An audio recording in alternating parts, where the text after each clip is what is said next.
Talaga mo na ito. Hello, ha? Hello.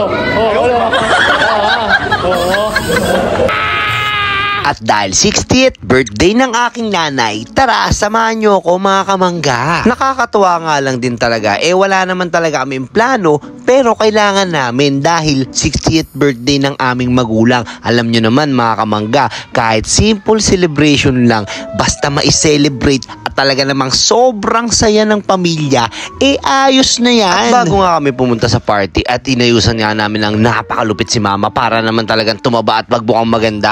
Ang aming venue nga ay dito sa Doris Cuisine Restaurant at talaga namang sobrang sarap dito mga kamangga dahil talaga namang batang-bata pa lang ako, Doris na to. Nung nabubuhay nga ang aking lolo na papa ng aking mama, dito yung pinaka-paborito niyang kumain dahil sobrang sarap nga rito mga kamangga. And super big thanks nga pala sa mga bisita namin na mga kamag-anak ng aking mama na talaga namang super suporta at talagang super present sila. Maraming salamat sa inyo talaga. And to be honest, Mr. Chair, ito nga naman yung cake na ito, talaga namang rush to. Wala naman talaga aming plano talaga kasi dito sa birthday ni mama, ang iniisip lang namin is magbigay ng gift kay mama at simple dinner lang. Pero dahil nga naman nag-usap-usap kami magkakapatid at nag-ambag-ambagan kaming lahat, natupad nga yung birthday wish ni mama. Kaya naman napili namin dito sa Doris, talaga namang super sarap dito.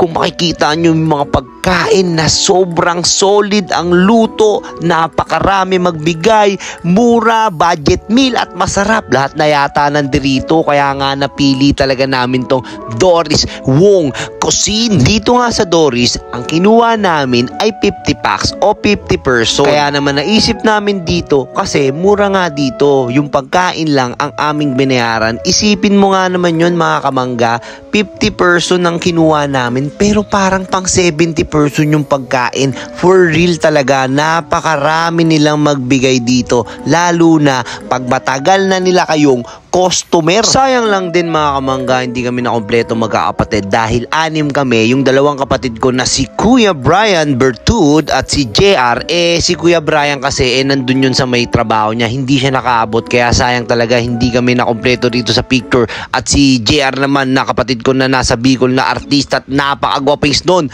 at mas gwapings pa sa akin yun pero sa kanila na ang pogi, basta sa akin nandating. Alright, sayang hindi nakapunta dahil nandun niya siya sa Bicol. Aray, kung naghahanap ka nga ng quality at napakagandang printing ng photo booth, meron akong i-recommenda sa'yo. Yun ay Pix Photo Booth ni Jude Paulino.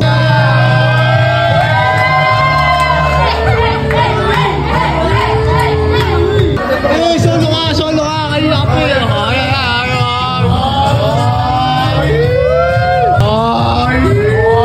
Talaga mo na ito. Ay,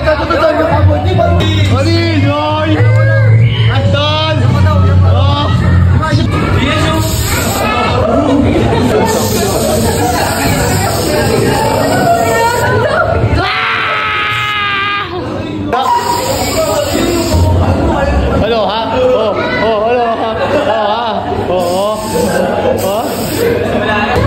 Ilalagay ko sa comment section ang Pix Photo Booth para kung gusto nyo mag-avail, i-message nyo lang silang mga kamangga at talaga namang super quality at napakaganda ng kanilang printing. And super thanks sa iyong panonood. Maraming salamat sa inyo mga kamangga dahil sinayang ko na naman ang 4 na oras na minuto ng buhay nyo. Happy birthday sa iyo, ma. Aray ko.